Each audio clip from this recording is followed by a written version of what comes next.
আমরা অনেক মানুষকেই আপন ভাবি, কিন্তু সময় বলে দেয় কে সত্যি আর কে অভিনয় করেছিল। Hello, this is Priya from Priya and মুস্তাহিদ।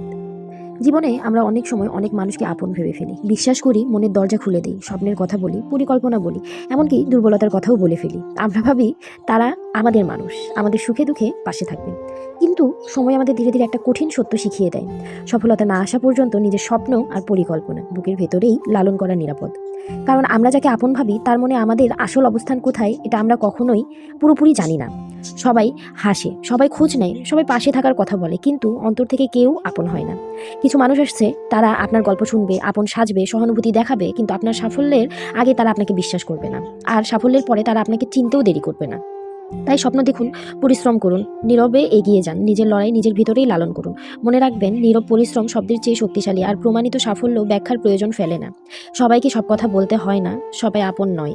আর নিজের পথ নীরবে চলতে পারাটাই এক ধরনের শক্তি। যেদিন সফলতা দরজা করা নাড়বে, সেদিন আপনার গল্প আপনিই বলবেন, কথা নয়, অর্জনই তখন কথা বলবে, ইনশাআল্লাহ।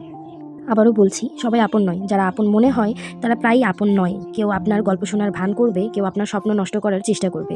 তাই নিজের পথ নিজে নীরবে এগিয়ে চলুন, এবং মনে রাখবেন, আপনার সফলতা আসলে সাফল্যের আলোয় তারা ঠিকই ছুটে আসবে, ইনশাআল্লাহ।